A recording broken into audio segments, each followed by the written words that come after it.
Hey, welcome to New Jump City, everybody, where we recap the week in American and Japanese sequential art. This is our, I guess, Thanksgiving special.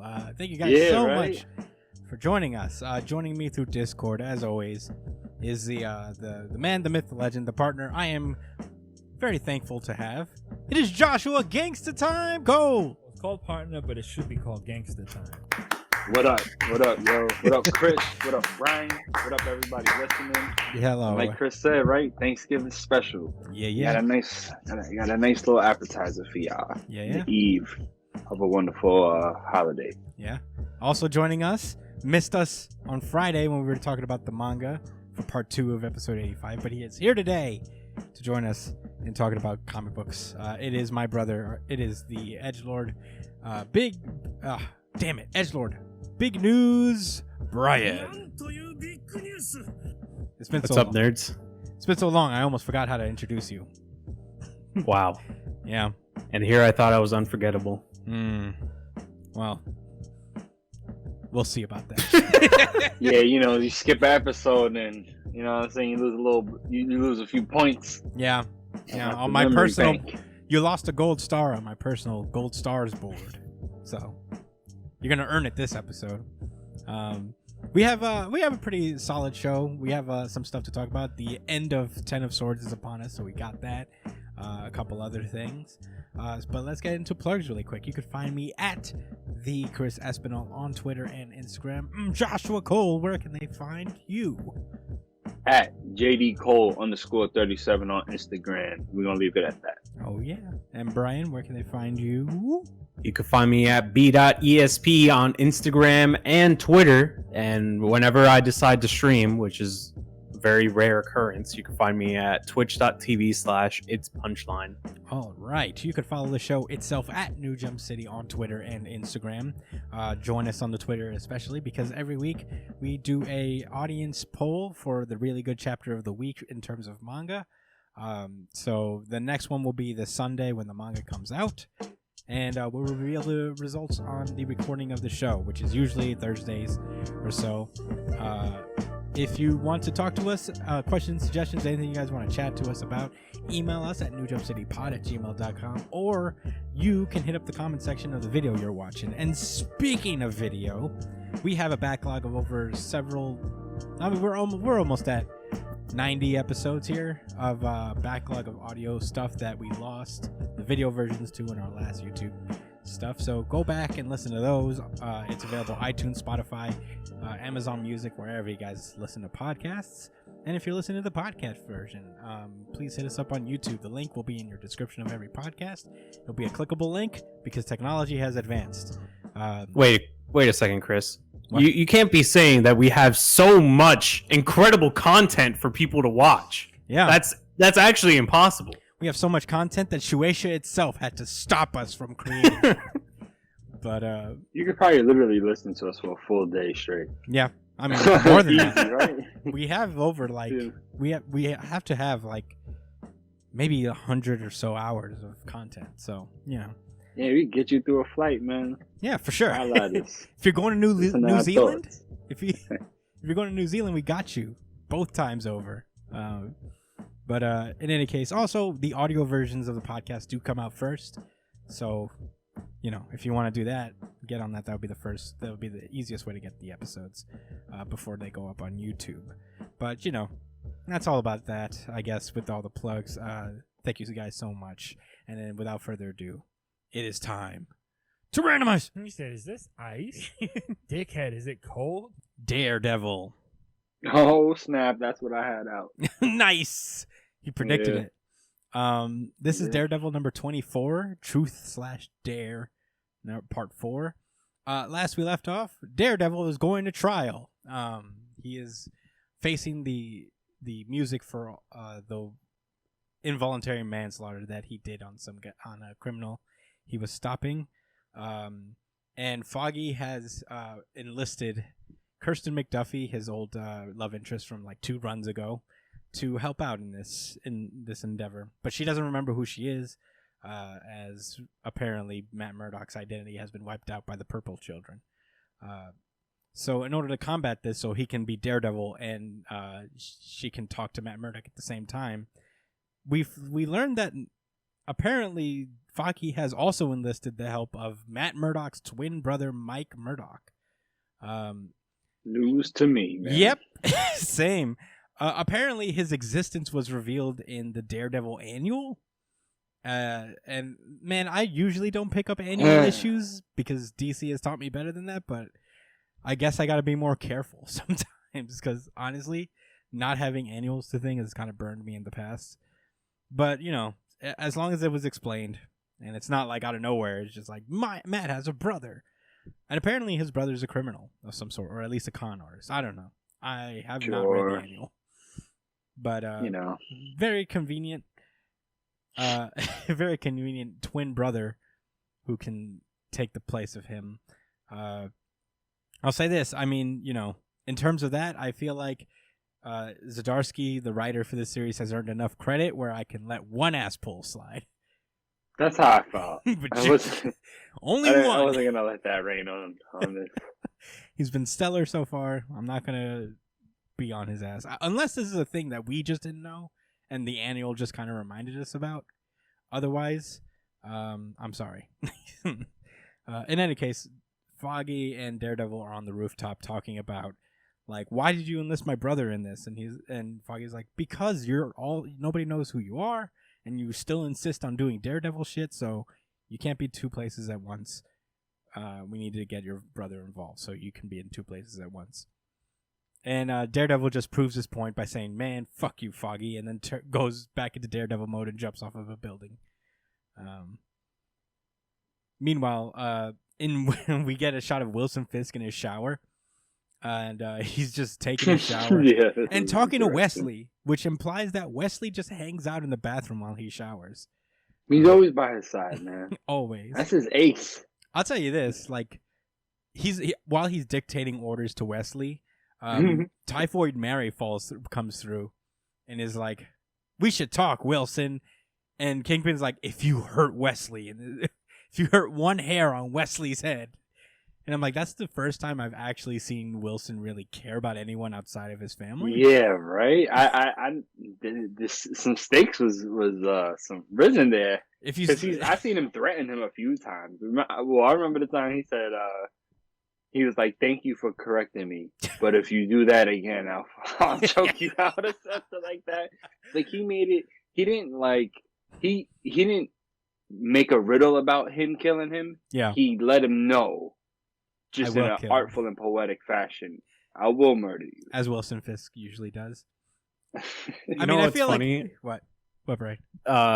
Wilson Fisk is kind of like Frankie, but in a different way, where it's like his back is fucking ripped and shredded, and then his front is like a fucking beer belly, belly, like Kate Coda ass fucking American man. Vast ocean of chi, like Uncle Howard. Yeah, he's reverse Frankie. It's funny. I like to think that like he doesn't really ever mean it when he's threatening Wesley. It's like Captain Hook to Smee, where we just talk shit to Smee. That's a Smee dog. But Typhoid Mary pulls up to his bathroom and is like, we should be teaming up more and stuff. I know that you're going to the trial. And first of all, I got to say that Wilson Fisk, one of his orders is like, we need to go hard on this trial. Like he's like, even if Daredevil wins, we need to just like make sure that he is not welcome in Hell's Kitchen and shit. But, he's on plan B, C, D, E. I respect it. I know these heroes and these guys, they always get away with shit. Not in my city. Only I will get away with shit here. Basically, Barry brings up the point, is like, you're going to be there, but also all these other superheroes are going to be there too. So, you know, they're all your enemies. You should have a bodyguard. And he's like, I already have bodyguards. And she's like, I took them all out. So, you know, not anymore, you don't. Toss this guy's limp body on his bathroom floor, which you know costs so much money. You know, he's got a like lot of real estate stuff with Nikki, and a square foot for that tile, boy. Yeah, you know like he's got heater. He's got like floor heaters in there too. That's super expensive. There's no way Wilson Fisk doesn't. Absolutely, wow. Have you ever thought about how much work villains have to put into being like doing this petty shit.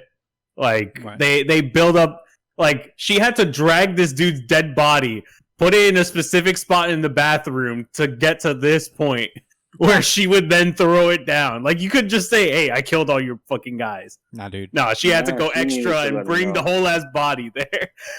Nah, dude. That's Yeah. they gotta That's be. Darcy's way of letting us know, like, yeah, she's a big deal. She's bad about it. Yeah, she's bad about it. Fisk gotta respect her. I mean, what else was she supposed to do to get Fisk attention, right? Yeah, she can't just say that I beat up your bodyguard. She's like, here's your bodyguard's limp body on your nice linoleum tiles. So, meanwhile, back at the Daredevil's apartment, he's thinking about like, damn it, he's got Mike involved. You know, and we're all supposed to be like, damn, he got Mike involved. But I'm like, all right, you get credit though. I'm not gonna rag on you too much. I kind of wish it was the name was way more basic. Like Mike? it's Mike, and that is basic. But I wish it was like something like Steve or dude. Jerry, just to really hammer it home. It has to be Mike for alliteration purposes. You know, Mike Murdock and Matt Murdock. Mike and Matt Murdock. You know? Let's see. Yeah. What about Bill Burdock? Bill Murdock. Bill Murdock. Yeah, see, that's why. Burdock. That's exactly why. Bill Burdock? Bill Burdock, just just Bill Burr, but as Daredevil. Burdock root. Oh my gosh. Anyway, Yeah. Okay, so he like picks up the phone and he calls Tony Stark and he's like, "Hey Tony, you still gonna in his buy?" underwear. Yeah, in his underwear. He's apparently Daredevil wears tighty whities. He's just like calls Tony Stark. He's like, "Hey, you still planning on buying my neighborhood?" And Tony's like, "Yeah. Don't worry, I'm in." Like, yes, Matt. Yeah. You already took me down about this. Yes, Thirst Bucket, I'm buying your neighborhood. And Daredevil's I'll like, be a real superhero yeah, this time. yeah. He's like, cool. All right, later. And then that's when he links up with this other. I think this is the district attorney guy, where he's talking about. He goes as Daredevil, as Matt Murdock representing Daredevil. And he, I guess, goes up to him. So, oh no, this isn't him. I got fooled by Mike Murdock. It's actually Mike going as Matt. Sorry. And yeah, that's his twin brother, dude. I'm Come on. sorry. This is a new Can't thing tell to the me. difference. This is a new thing. No. I can't. Yeah, he goes up I and got fooled. he essentially like goes down and he makes a deal for like a plea deal for Daredevil when he like that's why he's going there for as Matt. He goes down and meets up with Kirsten McDuffie and they have like he tries to flirt with her and it's like, dude, that's your brother's girl. You know, you can't do that. I guess it has been,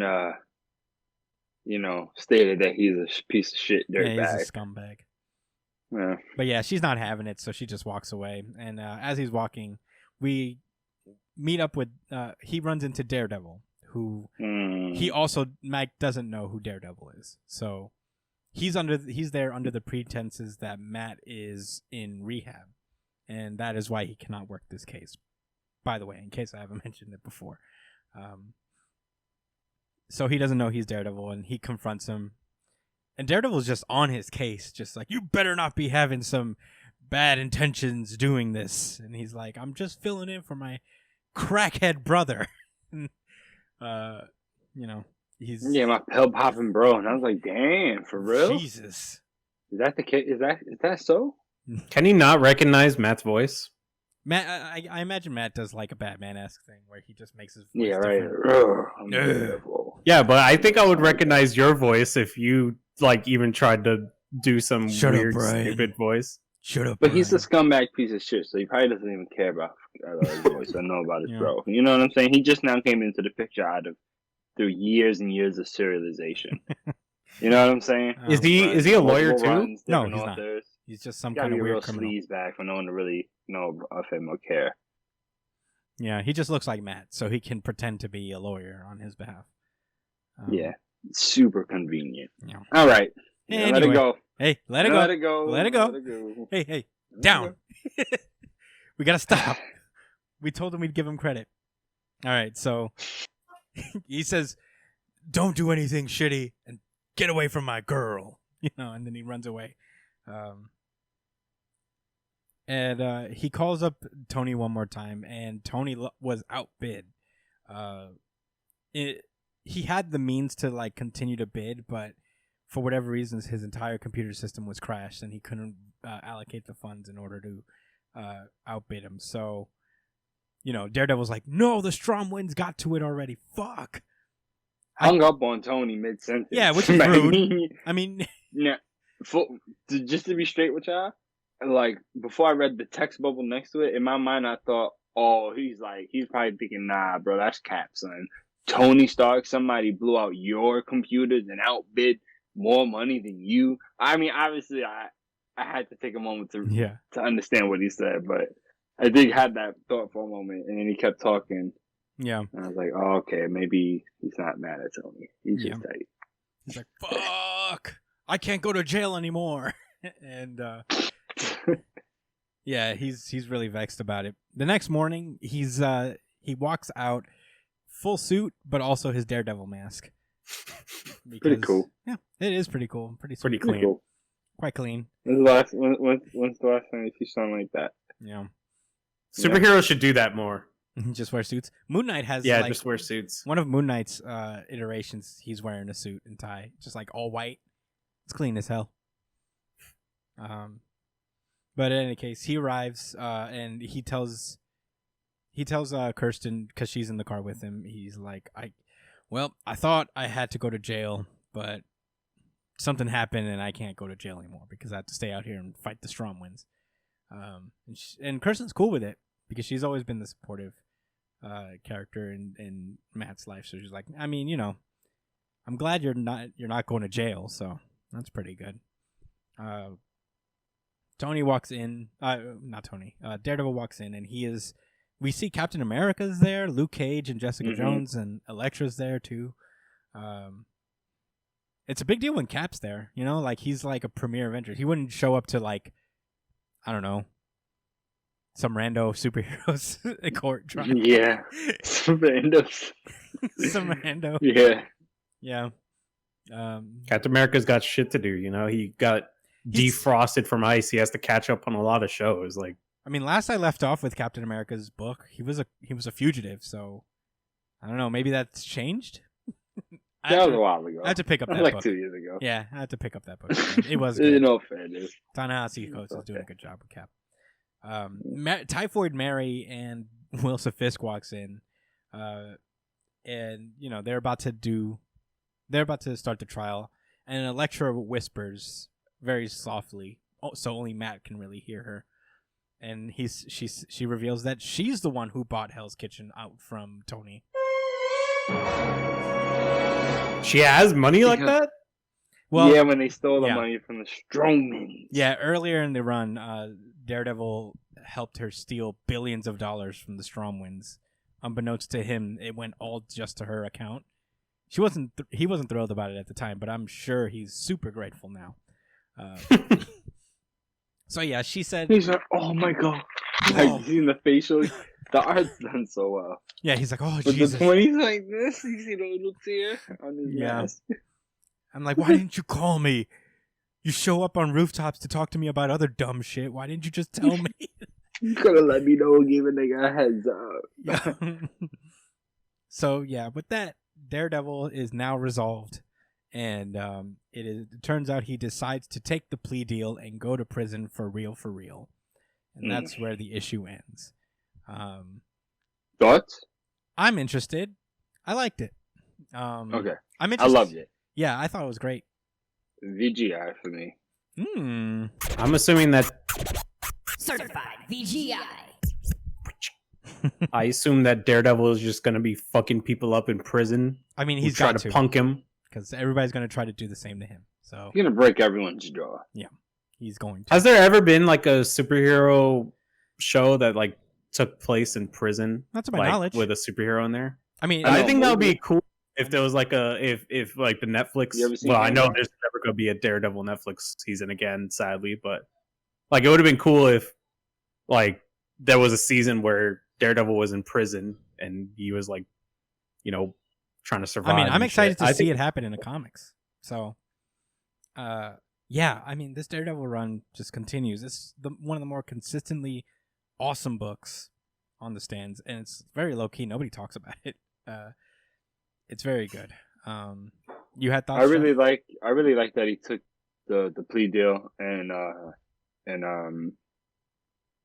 pleaded guilty. I think a really good point was made, especially with the other heroes being in the courtroom. You know, they was looking concerned and stuff, but he had to prove a point. Like, yo, I'm not gonna try to fight this case. I know what I did. I killed somebody, and that shit is wrong, and I'm gonna do the time for it. Mm-hmm. You know, I negotiated something so that they didn't try to put it as murder or, you know, me going to jail forever or some stupid, obscene, obnoxious situation. But I think it's to set the tone for other superheroes too. Yeah, it was important. So they don't think like, oh, I could slip and then fight the case if I work hard enough. No, like, you as a hero, you gotta own up to that when it happens. And again, it's not like, debris, people getting killed by debris in a massive fight. You know, it's you killing someone because he was reckless. Right.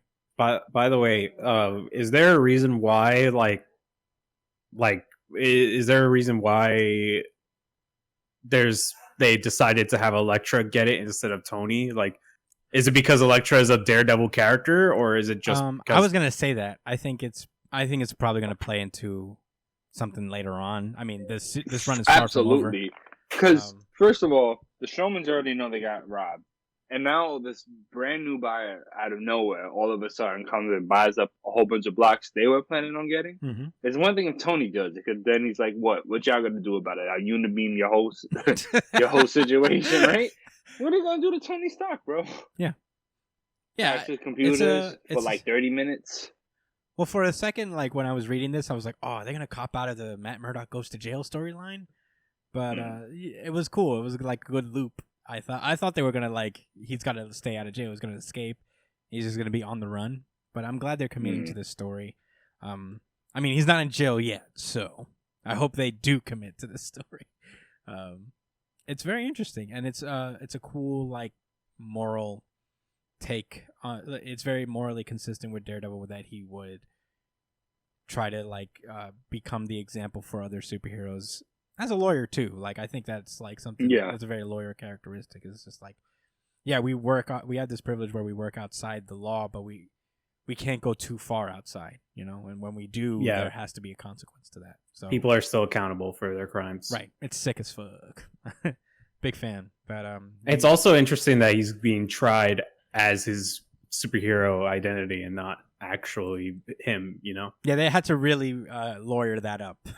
They really had to fight for that because they wanted to try him as who he was. So that's wild, because Matt Murdock doesn't have he has a clean record, but Daredevil is... Well, the thing is, the reason they let him do it is because, if he goes to prison, then, as Matt Murdock, then that means everything that he's done, is undone. All the criminals that he's put away are free because they were put under the pretense of, vigilantism or stuff. Their cases are no longer really valid. So that's the logic that they put them through, you know? But, anyway, that was Daredevil. Very cool. Pick it up. As always, you guys are ready to move on?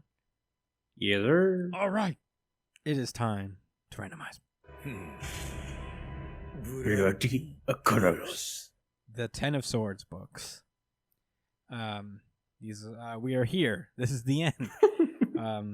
We have 3 of the final parts of the story. We're going to start with X-Men number 15, part 20 of 22. Last we left off, Apocalypse and Annihilation were going to face off in the final battle of the contest. Whatever. No bullshit. Straight up. Yeah, we're going to fight. It's not some weird, I don't know, hot dog eating competition. Yeah, right. Laser tag or some dumb shit. We cut over to Krakoa. Cyclops is just looking at the mountains, and Jean Grey shows up. He's like, "Are they ready?" And she's like, "Yeah." And they talk about some stuff for a while. And it's like, "Man, we had everything we ever dreamed of. So, you know, it's time for us to fucking fight for it, I guess." And it turns out that they have assembled a meeting with the Quiet Council the ruling governing body of the Krakoan nation. Mm. And that's when we cut back over to the other world, where Apocalypse and Annihilation are about to square off. I figured that you would enjoy this little couple panels where Apocalypse is being real sad, just being a sad boy. If I am to He die, gets sadder and sadder every chapter. where he goes, issue. He goes, if I am to die, if I am to die and die at your hand, is it really to be like this, with your face hidden from me behind that mask? And Annihilation just goes, yes, but. But she's like, no. No, don't worry. She just takes it off, and she's like, nah, it's just going to be me and you. I'm going to show you how soft you are compared to me, who is not soft. And we cut over to the Quiet Council, where basically they're explaining their case from what they learned from Cable about what's going on the other side. They're basically saying, like, yo, we don't know for sure, but from what I got from Cable, they are losing pretty badly, and because of the rules we agreed upon, that just means we have to take their fucking invasion when they lose. So, we should do something about that.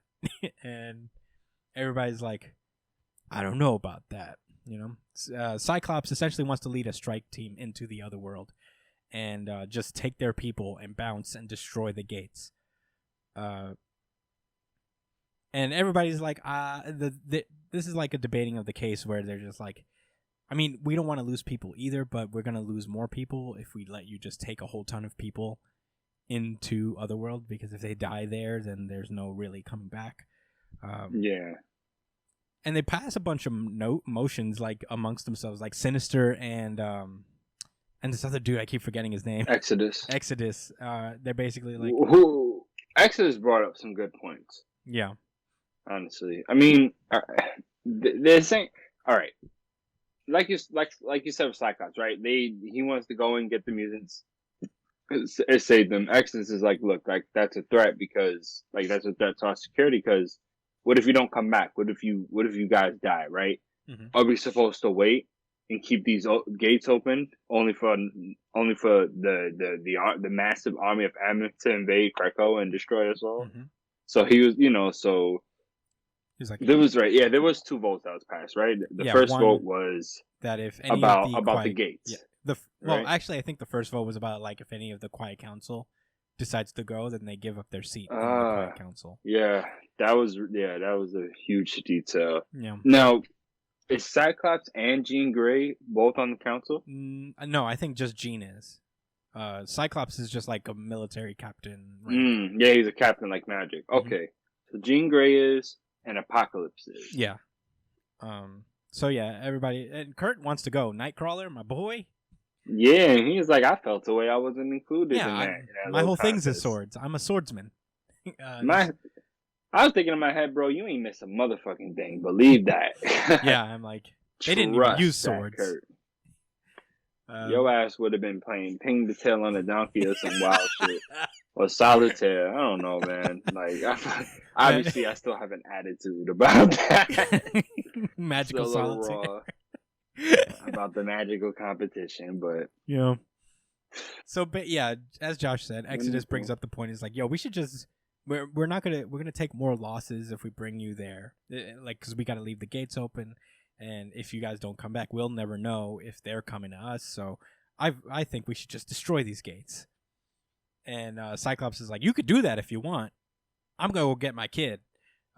Basically, that's what it boiled down to. There was a lot of nice language there that I don't want to spend too much time going over. But it came down to and there was actually some text after this too. There was a text page that talked about this little subject. But yeah. Cyclops is basically saying, listen, at the end of the day, I'm an X-Men. We go and save people. That's what the fuck we do. And dude, I could give a damn about these consequences. They're minute. I'm going to save people. Peace. Yeah, first of all, this... Bye. Close the gates. Fuck y'all. This kind of, like, resurrected Cyclops to me. I was so happy, like, to have this, like, cool fucking moment for him. Yeah, not Edgelord Phoenix rule the world. It's been a long road for Scott Summers, man. For him to come back here and finally, like, have his core values back, just like, yeah, I'm the leader. I'm not a governing body like you guys are. I am an X-Man through and through, to my bones. We save people. That's all we do. So I'm going over to save my mutant friends. Yeah, we'll figure out how to get back. Yeah, Jean is like, oh no, wait, Kitty wants to go, but they're like, we're going through gates. You can't go. Like, oh, you're right. That was really funny. And they convince Kurt to stay because he's kind of the soul of this group. He's like the council, the Quiet Council's conscience, essentially. So they're like, look how fucked up this was, even with you here. Imagine if you're not here. You know, how bad would that be? But yeah, he stays. Kitty stays, and yeah, Cyclops gives his inspirational speech, and they fuck off. It leaves a vacant seat open. Yeah, well, Jean does. A vacant. That's I said the same thing. Vacant seat. Yeah, no, you did it. Vacant seat. And yeah, that little text page pops up regarding the term the X-Men, like when they established Krakoa. Yeah. That they kind of did away with it in a way. Yeah, they essentially abolished it. Yeah, where they're like, and it made a lot of sense. Yeah. For what their goal is anyway, with unifying everybody. X-Men was a stigma. It was, and also sort of a prejudice because it's not, because some people associate X-Men with all mutants, which, that's not the right thing to do. Mm-hmm. And plus, X-Men is more of a glorified term. It's more prestigious, especially amongst the hero community. You know what I'm saying? As opposed to mutant or Krakoan. So they just wanted to do away with it. They don't call themselves that. They are Krakoans. And they're going to ignore it and not acknowledge it when others call them that. Yeah. But Cyclops didn't give a fuck. He grabbed his nuts and said, nigga, I'm an X-Man. Peace. I liked it, yo. Yeah, it was great. I was pretty excited. This is almost a VGI, but Daredevil was just very good. I feel that. As it always is. Yeah. Oh, well. So, Apocalypse and Genesis are fighting. She doesn't have the Annihilation mask anymore, so it's just them fighting each other. And she shatters the Scarab blade, and I'm like, at first I was like, oh, here we go. Apocalypse already. Yeah, damn. Damn, Brody. And he's like, whatever, I will not yield. And he just dodges her next slash, takes her sword, and just cuts her. He's like, I'm not that soft, I swear. Real quick. See? Real quick, I actually like the way the panels are set up. It actually looks... These are some pretty nice action panels here. Yeah, they're cool. Yeah, right? Too bad there's only 8 of them. So Genesis is on the floor like, finish me. And Apocalypse is like... Please, just... Finish me before the shame kills me. And he's like, shame? Before the embarrassment makes me want to just kill myself. The embarrassment of getting got by you. Yo, what a bitch. What a rude person, yo. For real, man. Jeez. We established this already. I won't harp on it. So Apocalypse is like, shame.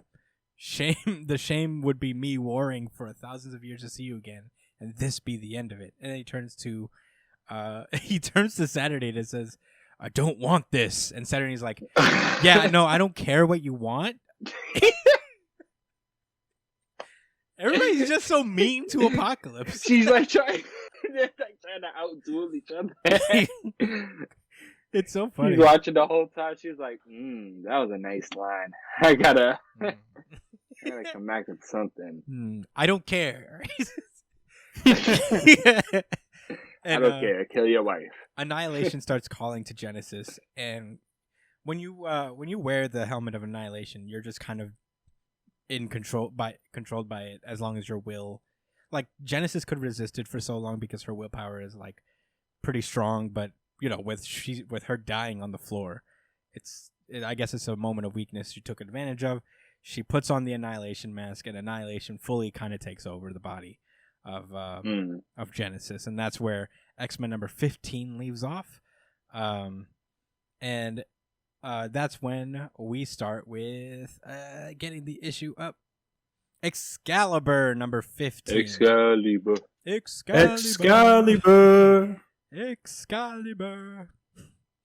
Soul Eater. I'm headed to California. Yeah, Apocalypse is in California right now. I don't know why I said that. I don't know either. This is not California. Doesn't it look like he's in California? Yeah. No. No. It looks like he's in a Dorito chip. Yeah. Yeah, nacho one. We start off at Anyway. the Starlight Citadel, where shit just immediately popped off. Like, there's no real transition from when Annihilation becomes Annihilation, and the hordes of Amenth just pull through and just start fucking everything up. Yeah. It's just it's just like starting. Everybody's fighting in the background, and Apocalypse is just getting shit talked to by Annihilation. But she gets like zapped by Storm. Storm pulls through. Is like, hey, we have to get the fuck out of here. I don't know why you're just standing there, Apocalypse, being sad, but we gotta go. And Apocalypse is like, I will not run from my wife. But Cypher is like, as they yoke him up, they're like, nigga, let's go. We gotta go. You out of your mind? I like this line from Cypher. Yeah. Cypher's like, are you nuts, buddy? I would totally run from my wife. Yeah, it kind of makes me wonder why you even got married. Yeah, right. Apocalypse he was so offended by that, by the fact that Cypher had anything to say to him. Yeah, it's just like when Cable questioned it. He's like, "Don't judge me." Yeah, right. Apocalypse just calls Cypher a simp. He called him a simpering, and he ... He was stopped, but probably simp. Yeah, sure. He definitely just called him a simp. I mean, he is. We'll find out. I didn't know. Child, you simpering. So the rest Child, you of simp. the rest of the Iraqan main Iraqan champions are just sitting by and watching all this happen. And Pog is back. He didn't completely lose his form. I'm pretty happy about that. You got his sword back. Yeah, he got his sword back. He's in his full big dumb alligator form. And yeah, they're just looking around and fucking White Sword has had enough of this garbage. He's like, I came here for a fight. I didn't come here for a war. This is dumb. I'm out. I'm taking my friends and I'm going home. Yeah, he basically Iska's like, what's the matter? You scared? How many of your precious knights had to die before you stopped that blind old lunatic? He's like, don't be talking about my man Gorgon, okay? Yeah, right. You need to watch your fucking mouth. Smack the shit out of you. I know that's what he said. They didn't write that there, but he said that. Yeah. Real quick. First of all, before I become White Sword the Unbeaten. Yeah. Real quick. I snatch your whole world from you. Poggy's getting lazy. He literally just rhymes stupid with stupid like 4 times. Like, because he's mad. Because he feels the same way Chris and I does. Where it's like, what the fuck is going on? What just happened? But he could like get a little creative with his wordplay, you know? He, like, bro, imagine being in a war. Listen, I mean, all right. Imagine being in a one-on-one fight with somebody, right?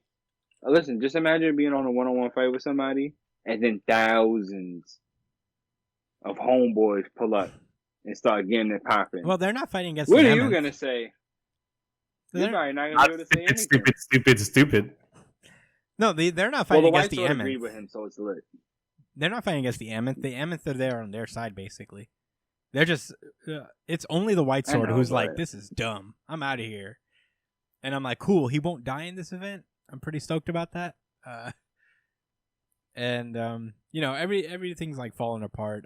Saturnine just goes back into the Starlight Citadel with this guy, with Shogo following her, and he takes out she takes out the shards of Captain Britain and starts assembling them again. Like a jigsaw puzzle. Yeah, just chill too. She's got no like sense of urgency. She's down there like, here we go. One piece. How she's laying on the two how pieces. she's lounging on the ground. Yeah.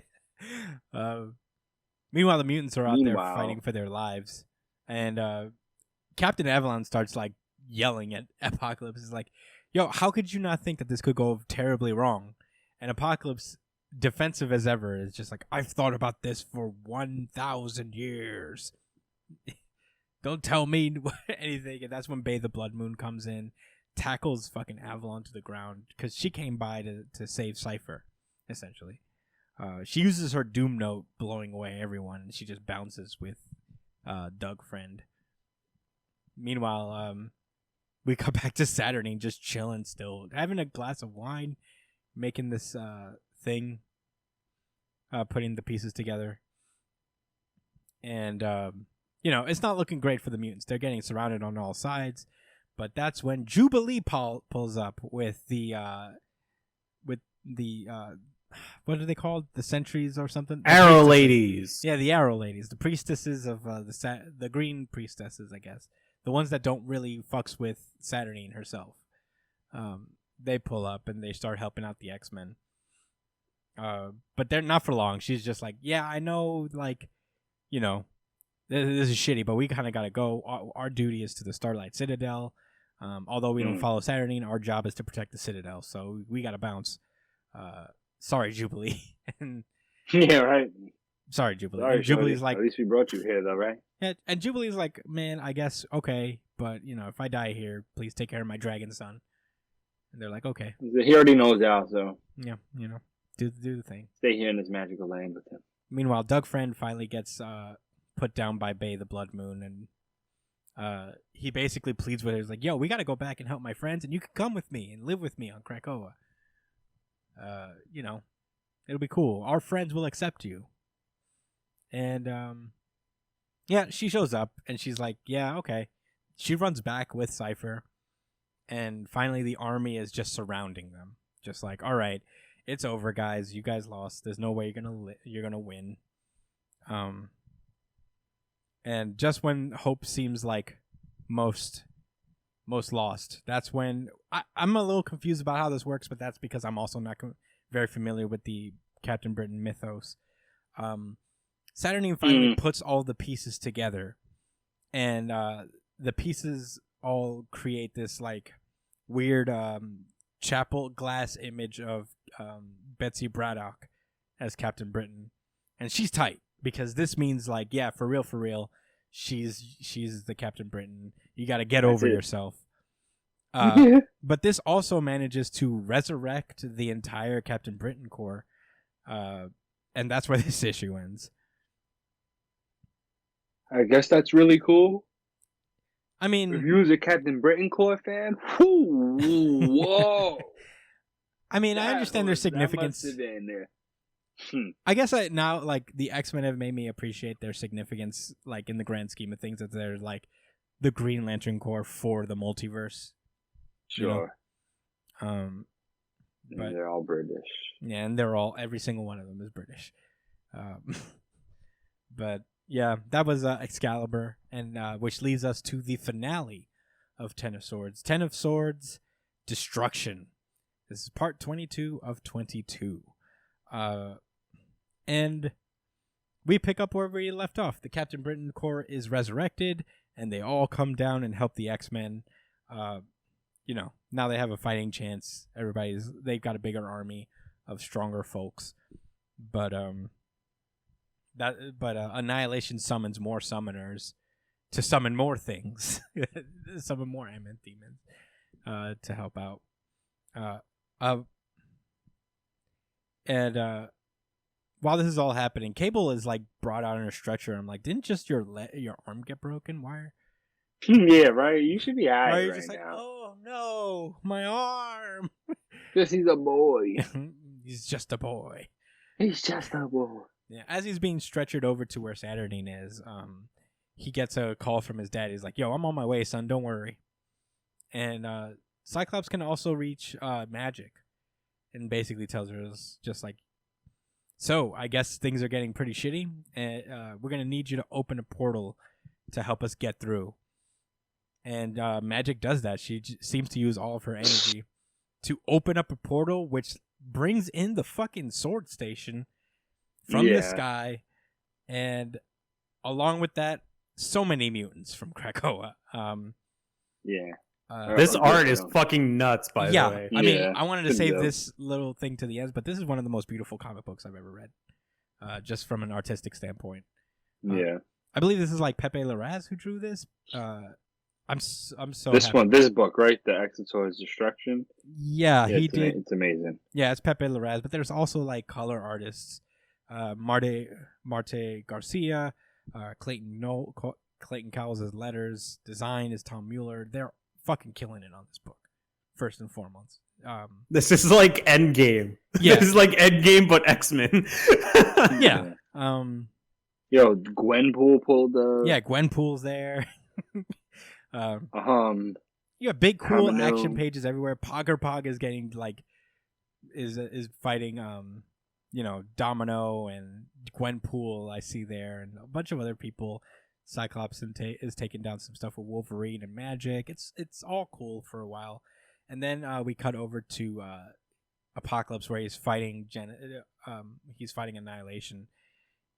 And man, these panels in particular are pretty intense in terms of like facial emotion, where Apocalypse is just like literally yelling like, surrendering and losing is not the same thing. I can heal the breach. I can make all of us whole. I can make us whole. And Genesis underneath the mask is saying, you don't understand. I'm so tired of this fight. I am Annihilation. And Annihilation fully takes over even more. Calls more It's like summoners. Majora's Mask. Yeah. It calls more summoners. They summon more big monsters. And Cable's just it's looking really bad. Yeah, Cable's just like, damn, we lost. Hmm. And this is like cool. I really liked how this went out. This Saturn is like, what card were you dealt, boy? And Cable's like, the fool. Yeah, he said, and she says, yes, a fool with a sword. And only a fool will think that is what he is actually holding. And that's when it all comes together, and in Cable's head is like, oh, fuck. And he calls Cyclops, and he's like, yo, Dad, come pick me up. We gotta go. And they go into the sword station, into that familiar ball that we've seen before. Yeah. They use the sword, the Light of Galador, to open it. And that fucking portal full of that human monster virus stuff just comes out and starts fucking everything up. Only the bad guys, though, because I guess. Well, I guess, yeah. I guess the X-Men kind of just started playing defense and backed away. Yeah. One of them starts talking just like, we have suffered in a dead realm for far too long, picked its bones, examined it fully. We now seek examined it fully. Yeah. We now seek a heartier meal. And Annihilation's like, oh yeah, you want a heartier meal? Come get me, boy. And while she's distracted, Apocalypse just body slams her to the ground, pulls off the Annihilation mask, and just puts it on himself, it looks like. Oh, no, it puts itself onto Apocalypse. And now Apocalypse has the Annihilation mask. Yeah, and while the battles continue onward, Apocalypse is essentially in a battle of wills with the Annihilation mask. And we see that there's this little moment where Iska turns, so I guess she switches sides because she cannot be beaten. And I'm confused. Which has been thoroughly established. Who's she holding? Pyro? No. Yeah. Why is she holding? I guess she just defeated. Because she's picking him up from being. From being defeated, and then she's like, She's like, move, nigga. Yeah. And Pestilence and Famine are like, Iska the Unbeaten, she's turned. We cannot win. I mean, I guess Turncoat as a power is pretty cool. So essentially, Apocalypse surrenders as Annihilation. And because he surrenders, the entire Ameth army surrenders. Because he who rules the helmet rules the army. So now that it's a full surrender, the ruler of Ameth. Yeah, and now that it's all set, Saturnine could come out and kind of referee the situation. Where she comes out on Shogo, she's like, "Are you sure you surrender?" And he's like, "Yeah." And he's like, all right, cool. Let's find out. Let's settle all the accounts. So basically, she pulls the mask off of Apocalypse and transforms it into this cool, like, spear thing. And she says, Otherworld stands triumphant. Krakoa survives. Araco, vassal of Ameth, yields. but I'm not cool with it. I'm not cool with y'all existing. So I'm gonna have to require one mutant from each side to leave their home and live on the other side. So Apocalypse. It's real dramatic, but Apocalypse. So, yeah, of course, it's gonna be Bay the Blood Moon, right? No, Apocalypse stays behind.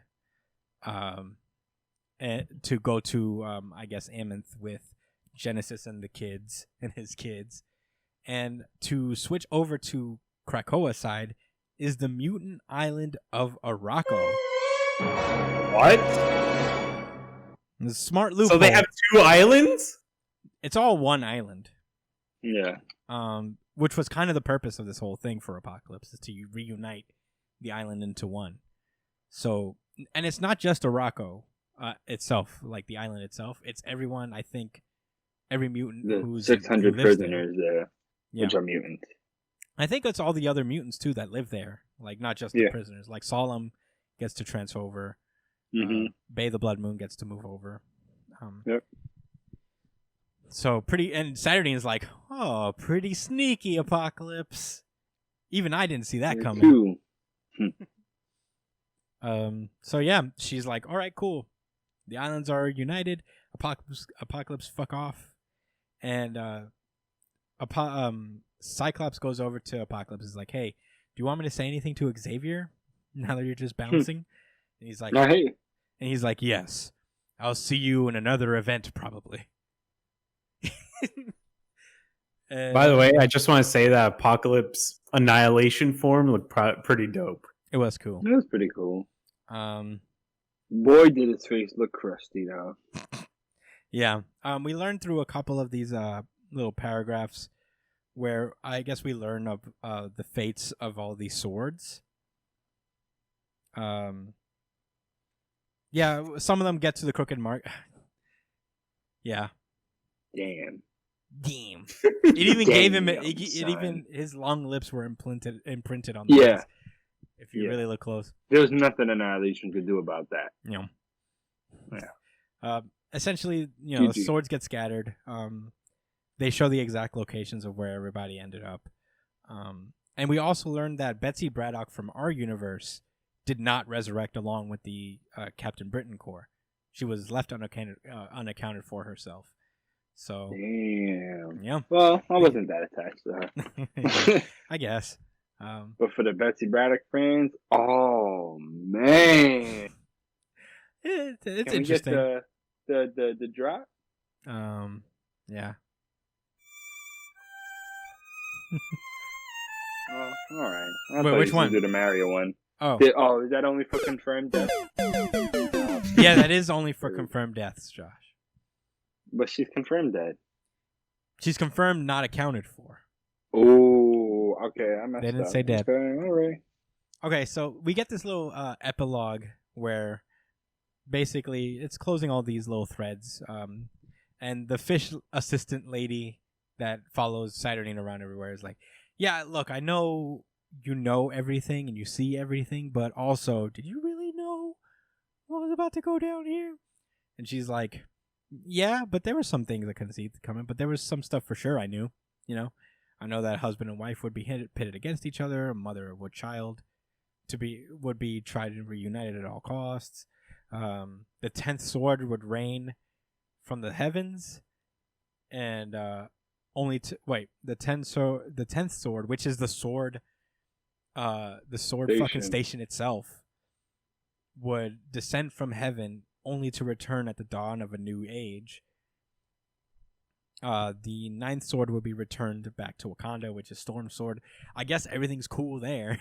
Like she just got back. Kinda, not really. Maybe we'll get more a deeper look into what that means for Storm down the road. And she also saw that like the Mutant Council will see its first cracks. The first 2 cracks in that firmament, which I guess would be Jean and Apocalypse. Because neither of them have a seat on the council anymore. Yeah. Yeah. She mentioned something about Avalon. I'm not sure how much we're supposed to glean from that. Avalon being the soul. Solomon being sneaky in the background, right? Is that Solomon? Is that him?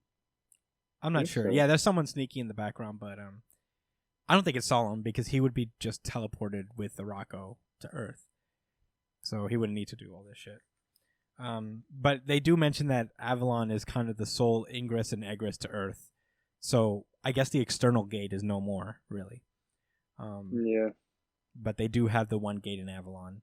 Yeah, the Avalon one. They worked really hard for, I guess. I remember that. Yeah.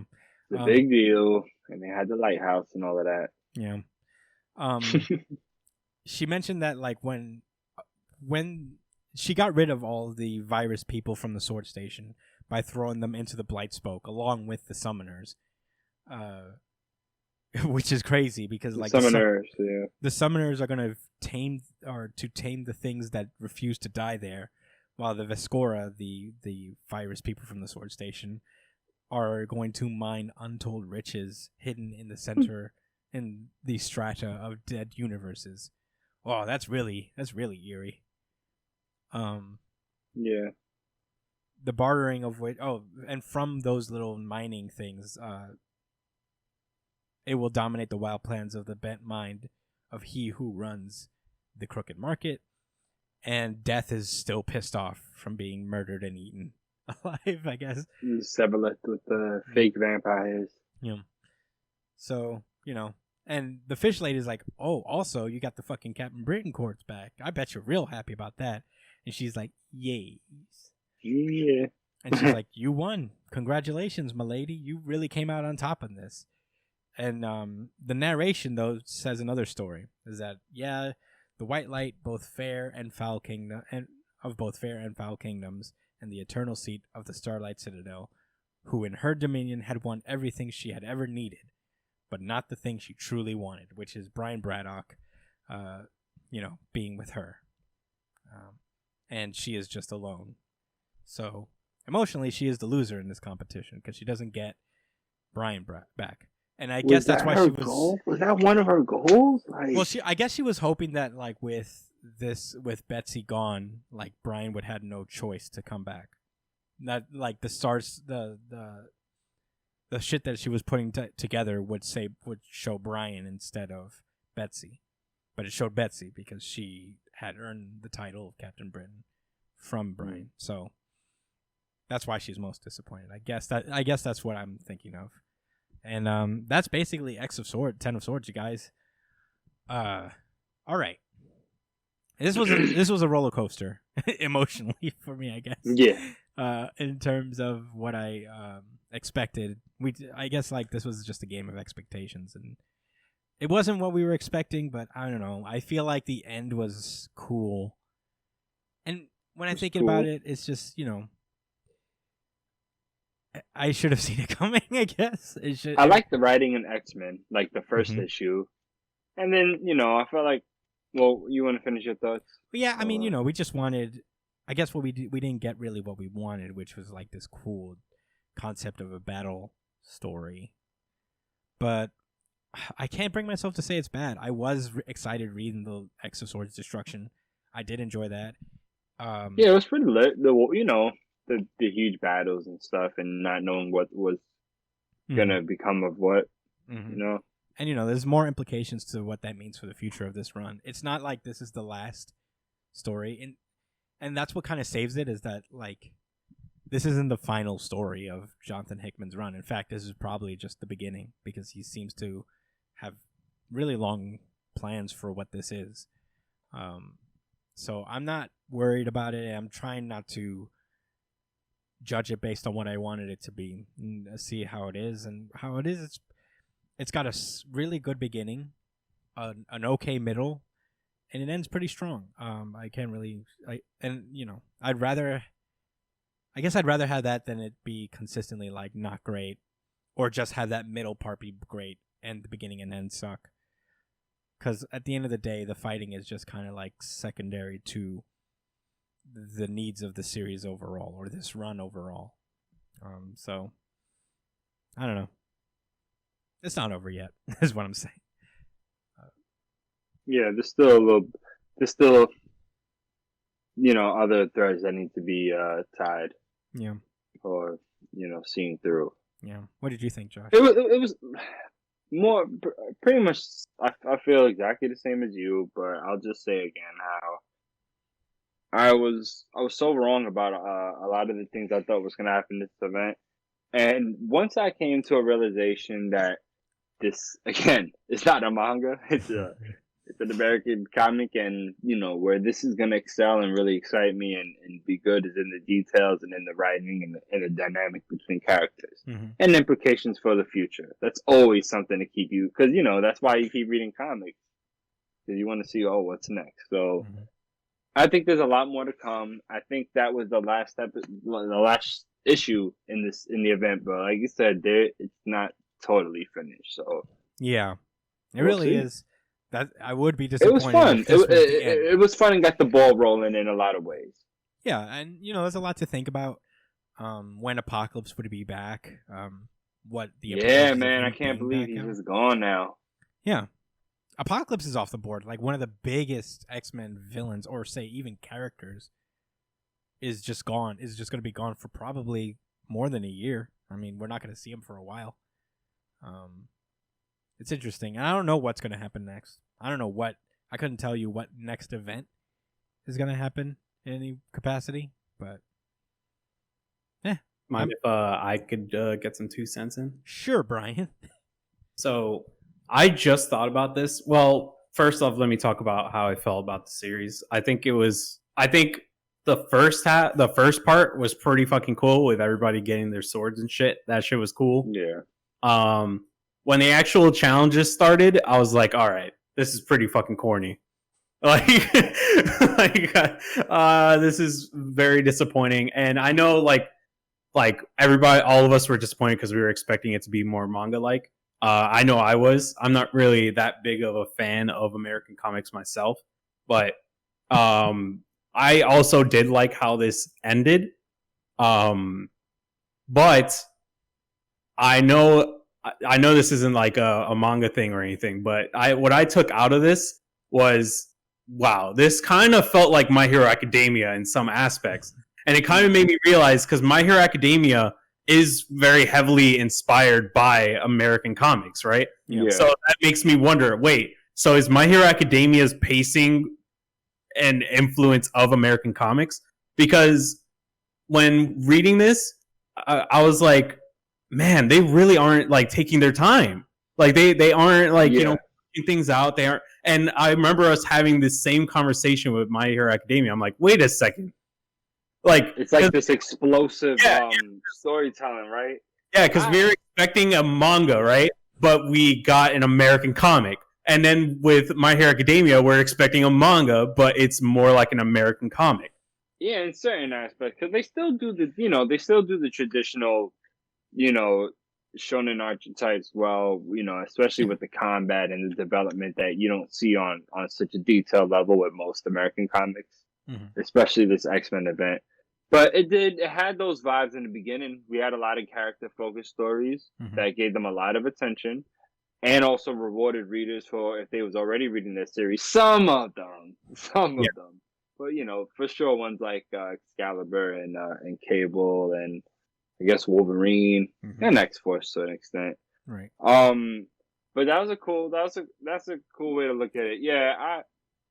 Yeah. With My Hero Academia, sometimes they will kind of let things run by really fast and let the plot ride through their dialogue. I guess the same way they do in these X-Men events. Yeah. Oh, that's really interesting. I'd like to read My Hero Academia again from like the beginning. Like if they I'm waiting for them to take that break at some point. Like that it doesn't even have to be a time skip. It could be like something big happened. Maybe it's just a few months that went by, but he's taking like a month off, right? Or something like that. Some shit like that. So I'd love to go back and just read it straight through and feel the vibe because it's so different. And we got into My Hero Academia dumb early. Yeah.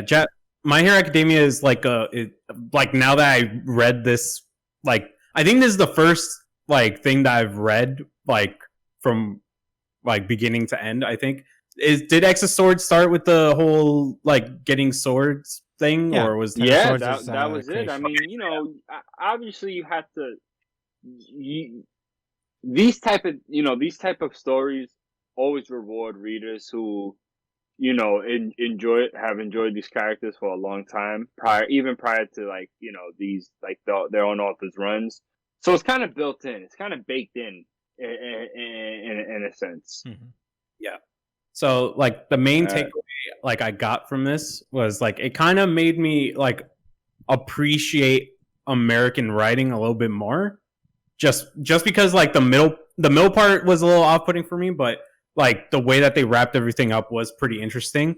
And it also made me kind of, like, realize that My Hero Academia is more of a Japanese-American fusion than anything else. Mm-hmm. Like, it has influence from Japanese, of course. There's going to be a lot of tropes that they follow with that, but they also added their own mix of American writing, which is interesting. Yeah, like this really did open my eyes to other series and stuff like that. For sure. Word up. Yeah, I mean, I guess, like, at the end of the day, I guess I would recommend Ten of Swords as much as I would, like, the rest of this run. At this point, it's just like you're in or you're out with the X-Men books. It's gonna be tough to, like, catch up to everything. Marvel has actually been kind of smart about how they put these out. When they put them out in trades, they put them out, like, together, like, in reading order, how they're supposed to be read. Yeah, and that's really smart of them. I hope they continue that trend, but yeah, because it feels like it's all telling the story. Yeah, even if things are, you know what I'm saying, even if it ends up being more of, like, a scheduled thing, at least they're letting you know, no, these things happen in this order. Even if this is still a little bit far behind, there's implications in this one. It's just cool. Yeah, you like the direction and unification. Yeah. You read Powers of X and Dawn of and House of X, and then you read those, and then you get into Dawn of X in the first kind of the first handful of X-Men issues, and that's what hooks you. Mm-hmm. So an event like X of Swords was really dope because it showcased a lot of characters and stuff. But sure. Man, they got the ball rolling early on, and we're still kind of waiting for a lot of big shit to happen. Yeah. But yeah, we move on to a New Dawn, yes, the X-Men run, as we are now going to. Oh wait, by the way, I wanted to give Ten of Swords Destruction my certified very good issue of the week.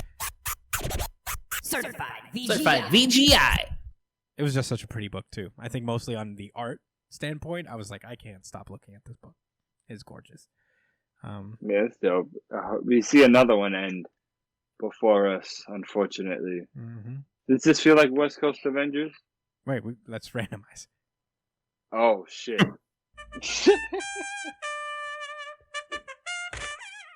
Suicide Squad, number 11.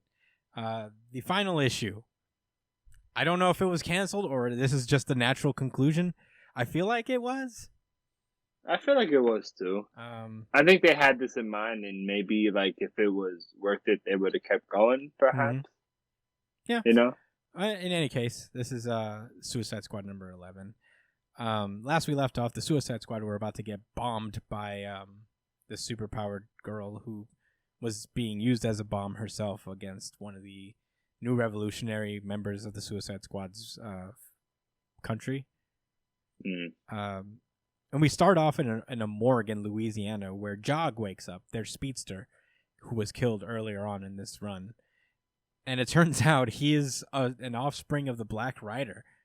And it's kind of funny. Like, this starts off like kind of like an origin story where the Black Rider's like, I am death. I am the Black Rider, and I loved your mother very much. You have lived and died as a man. You are ready to be more. And he's like, for real? And he's like, now, son, come with me. Together we shall. Nope. He just basically refuses death. He's like, nah, I'm just going to go do stuff. See you later. We'll call after I get done saving my friends. And the Black Rider is surprisingly cool. He's just like, I guess that is his son, right? Yeah, he's like, we will chat. Yeah. So Jog fucks off. And while Zebra Man is trying to contain this blast in, that's when Jog shows up. and picks Zebra Man up and like sails him away runs away with him with Lucy in hand in the force field. And he basically says, Zebra Man, let her go. Drop the force field, and then I'll outrun the blast, which is what he does. He basically outruns the blast. He drops Zebra Man off. He's like, hey, should I go get her from the middle of the ocean? They're like, yeah. So he goes and gets her back. Yeah, he doesn't know. She's like, is it safe? Is she the bad guy kind of guy? And now they're all deciding what to do with the Black Mask. And they're like, so who's going to kill him first? And the strong lady's like, no, Quinn, we shouldn't do it that way. We should coordinate it so we all get to kill him at the same time. Hell yeah. Which is pretty cool. But that's when an arrow shoots at their feet. And who's there but the Green Arrow? Oh, yeah. Arrow Man. I'll tell you this. Arrow person, bow and arrow, stronger than Superman. Well, if it's a kryptonite arrow. I'll tell you this. They don't really respect Green Arrow immediately after, where they're just like, drop your weapons. And Harley Quinn just shoots the Black Mask in his kneecap. And and the strong lady shoots his other leg as he's yeah, he basically runs and was like, I said fucking drop your weapon, man. We need him alive to talk and answer for his crimes. And then when they shoot him in the other leg, the strong lady's like, he doesn't need his legs to talk. So yeah, Batman's like, just put your goddamn weapons down. And they're basically like, all right, you're all under arrest. Basically, not just Black Mask. And Batman. Aerie just goes up to him and is like, yeah, my mom, who is the president of this country, probably won't be cool with that. And Batman's like, I'll talk to your president, Mom. And the president mom basically tells him to fuck off. And he's like, all right, well, we could take Black Mask though, right? And she's like, yeah, you could take Black Mask. So, they fly away.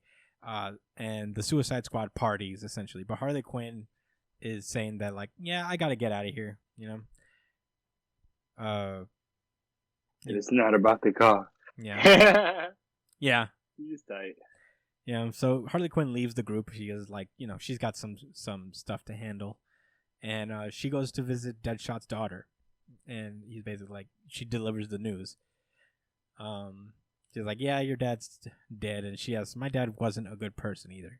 Yeah, but she's like, yeah, he wasn't. But, at the very end, he really made up for it. He tried to be a good person at the end of it all. And she's like, I guess you got to go now. And Harley Quinn's like, no, I'm a psychologist. I'm going to stay with you and provide you counsel. Because Harley Quinn's nice now. Yeah. She got an apartment and she almost died in. 2 days later, the members of the revolutionary superhero group kidnap a bunch of rich people who have, in one point or another, funded or siphoned tax money to pay for the Suicide Squad. They just had like some kind of involvement in the Suicide Squad in general. And they gather them, they tie them up, and they gather them around. And they're like, all right, well, here's the deal. We know that you guys were basically having people killed and using people as slaves to get people killed. So, it was really close, but we're not going to kill you. But, we own your shit now because we have the proof of all your exploits, and we will expose you for the fucking terrible people that you are, for your crimes against humanity. Yeah, and there will never be another Suicide Squad. And, they walk away triumphant, like, yeah, no more Suicide Squad, as the issue ends. Fun little issue. I mean, the reason I, even talk about the Suicide Squad books in this is because I really like... Because of that guy. Yeah, because of that guy, Tom Taylor. Tom Taylor. He wrote Friendly Neighborhood Spider-Man. He can seem to get, a long-running run of anything. Maybe he just likes to make these stories. I appreciate that, but he got one hell of a message across in this story. Yeah. But of course, I'm gonna let you share your thoughts first. Yeah. No, I mean, I'm like, the people of quality really know that they don't always have to do long stories, and it's kind of sad because I'm like, I could read this Suicide Squad run for a while. You know? Yeah, right. This could be fun. It's not too up its ass. Yeah, I'll say this: like. Check out his Injustice run. Like his books, his Injustice books are really fucking good. Very big fan. But yeah, just wanted to give a small shout out to a lesser known book. You got anything to say before we go, Josh? Yeah, like I'm just gonna say the same thing I said before, where I respect the hell out of this book. I like the message it was clearly trying to push, which is the real crime is white collar. Yeah. And what these few people do to the larger mass of people, and in these places where we don't hear news about what's going on, and that's real. There may not be any superpower people to help them, but it's real. You got but aside from me getting political or anything, I really like how they checked superheroes a lot as they went. I mean, Batman got checked twice, but they've had conversations with a handful of heroes, and even villains and other members of the Suicide Squad, and the message was clear. Like, they're not there to bullshit and fuck around, man. They cared about the people they wanted to protect, and they was gonna get it done by any means necessary, and that's what a hero was to them. Hell yeah. And yeah, I wish I could see more of it too. I wish I was a little bit more hype on the series. I don't know. I don't know why I wasn't. It just was. I mean, it was just one of them. Like, this is good. I didn't warm up all the way to the characters themselves yet. Mm-hmm. It was just cool because I know what they stand for, man. They're a diverse group of guys that are tackling issues that we need to discuss now. Yeah.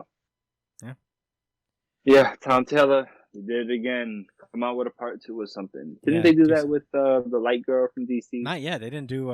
Didn't she have a part 2? They didn't do Naomi 2 yet. Oh, but it is coming. There is yeah, going to be. It is coming. Yeah, come on, show Tom Taylor fucking bones. Let's go. And let these Cowboys win tomorrow. Let's go. Come on. Come on, bro. Thank you. Well, this is that was Suicide Squad, and that was our show. Nice little short one for you guys today. Thank you guys so much for listening. You could find me at the Chris Aspinall, at jdcole_37, at b.esp on Twitter and Instagram. Follow the show itself at New Jump City on Twitter and Instagram. Email us at newjumpcitypod@gmail.com with any questions, suggestions, anything you guys want to talk to us about. Give us a 5-star review on iTunes, Spotify, Amazon Music, wherever you listen to podcasts. We're on it. I finally fixed our search thumbnail. It was always our very old one, the one we had for the first couple of weeks of the show. So it's not weird anymore.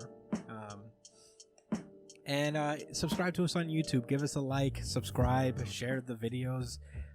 If you like the show, thank you guys so much for listening. You guys have a fucking great Thanksgiving, and stay safe. Peace out, guys. Happy food coma. Ooh, it's gonna be lit tomorrow.